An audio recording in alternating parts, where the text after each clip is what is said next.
Today I want to tell you about something really small that I just did that I think is amazing. I think you're absolutely going to love it. I titled this video, "If You're Married and You Hate Puzzles, Do This." So hopefully right now you're thinking, well, this is fantastic. This is the kind of niche advice I come to this channel for.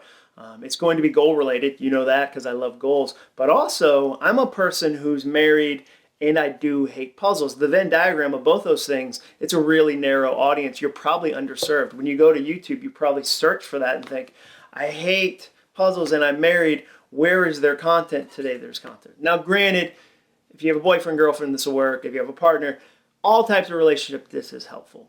But here's something that I recently did. I don't know if you have the pandemic where you live. Do you have it? Do you have that too? Like, because we have it here in Nashville. We have this pandemic.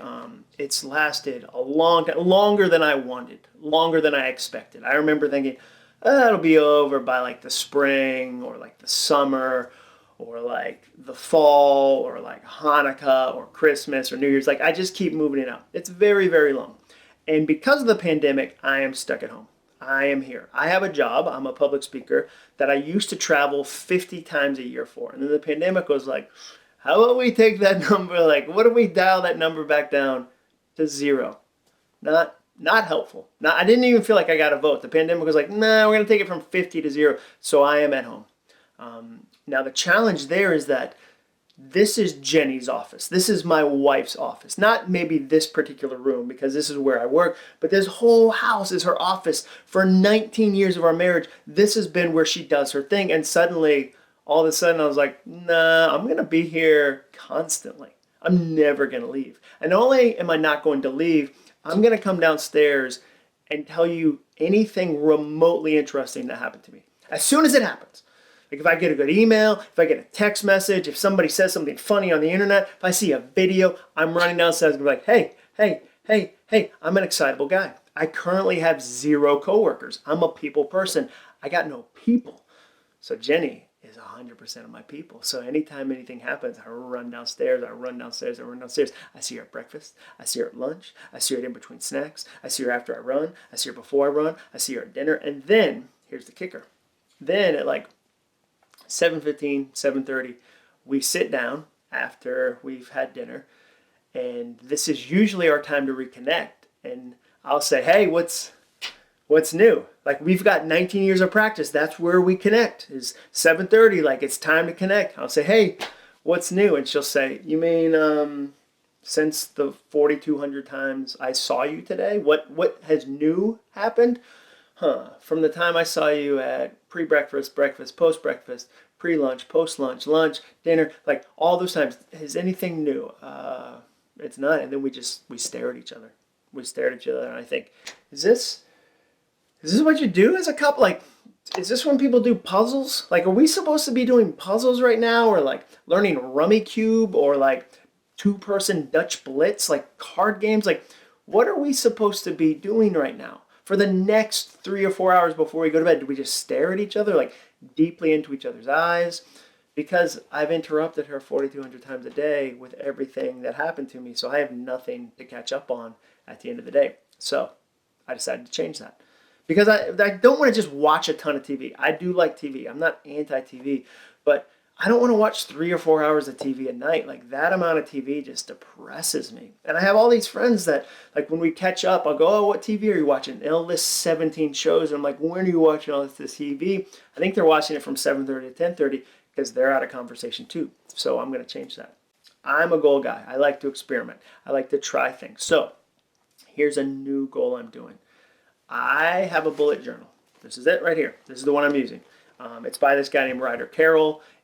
If you're intimidated by bullet journaling, don't be. Like sometimes you see on Pinterest or Instagram people that are doing amazing like illustrations and there's like volcanoes and they're using felt tip pens and you go like, I can't draw like that, so I can't bullet journal.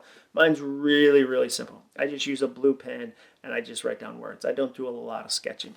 But on my index page, so think about the index like a table of contents. On my index page, I wrote down Conversations with Jenny, page 47.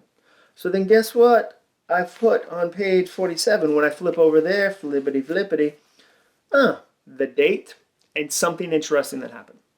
The date and something interesting that happened today. Today's first entry, I'll go ahead and tell it to you.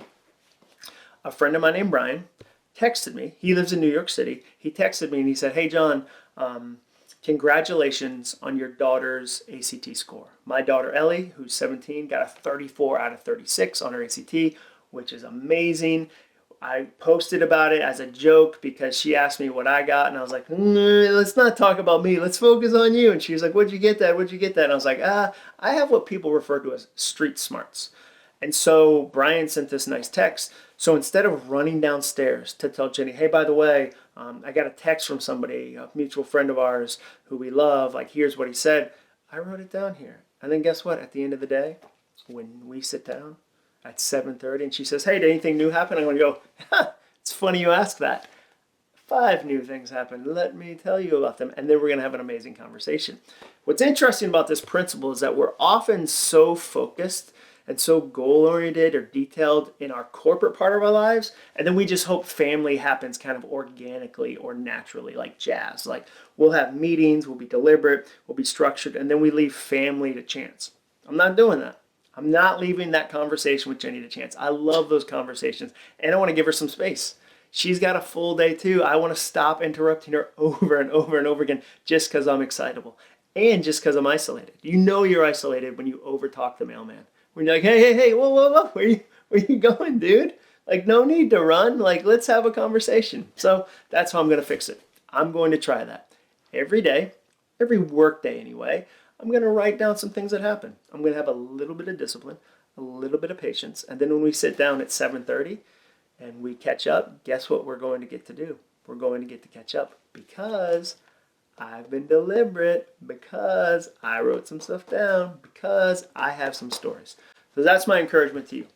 Be deliberate about your relationships, whether that's a marriage, whether that's a boyfriend, partner, whatever your status is, be deliberate about that. And if there was something amazing that you feel like the pandemic has temporarily stolen, like we had 19 years of great conversations and then the pandemic forced a new rhythm on us, do your best to recreate that.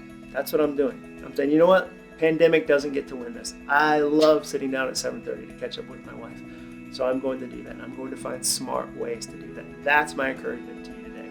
Thank you so much for watching this video. Please subscribe, please hit like, and most importantly, hit that bell so you don't miss the next one.